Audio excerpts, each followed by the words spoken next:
This is going to be a demonstration of tape reading within Discord from the 4th of February 2026 with a live execution. I hope this is insightful for some people.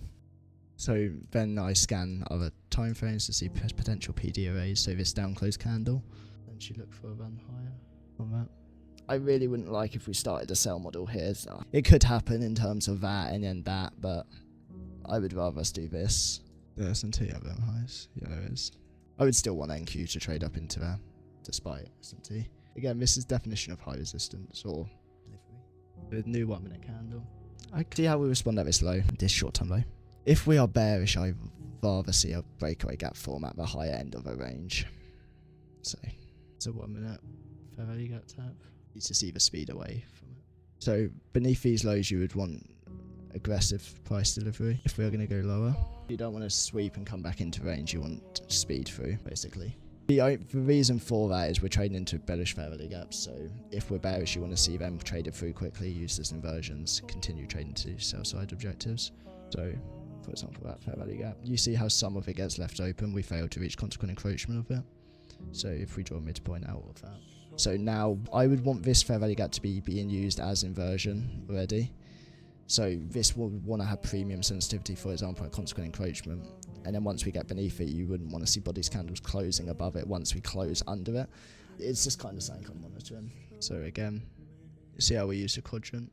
Any fair value gap in here, I would rather stay a breakaway gap like I always say. And then between these lows is the speed, where you would want speed. If it's a low resistance run, see this. So this is the fair value gap, current. You would rather us stay under 50% of that.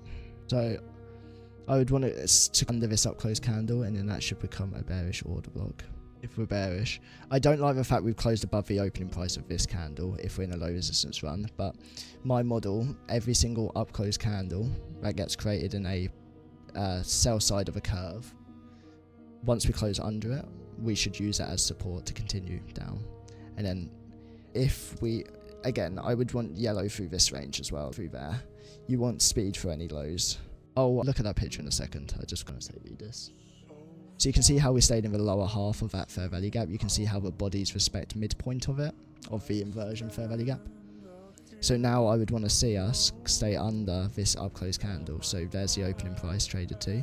Now once we trade beneath the opening price of this 1 minute candle, so we trade into the opening price of the 11.35 1 minute candle, wicked up into it, reverted back beneath the opening price of this 1 minute candle. At that point there, I want sell side delivery continuing down.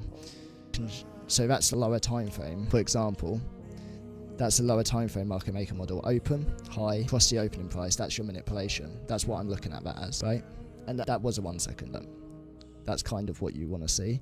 So that's your bearish order block. Like I mentioned, that's technically my model. And then once we trade into that low, you want speed for all of them. I want speed through this low as well. 50% of this wick in here, I would monitor. See where this wick forms, trading back into consequent encroachment of the inversion fair value gap. I'm going to remove some of these lines. Let's remove that. So you see how we trade back into that fair value gap and inversion. So when we were up here, I mentioned I want to see that fair value gap have inversion characteristics, and now you want it speed through all of these lows. So see how we trade through them. And I want to see us close under this low here, preferably. So we closed at it. I want speed. It's gonna. Again, monitoring the lows, how we're sweeping and coming back into range. We've traded through this short-term low, so failure to get speed. Let me clear. I would enter on the opening price of this candle, for example, if I was bearish. But that candle isn't valid where it currently resides. It's too far in a discount. So see how we trade continued through there. You want speed, so we wick up higher. Failed to get to 50% of that wick. See how we trade back into this old low now. That's a balanced price range above. Peg below there. So you see that? That is perfect delivery in the low resistance run. You can see how that inversion was called. But this order block, this fair value gap here, I said I wanted some of it open. And then here's execution based on it on AMP live account. If you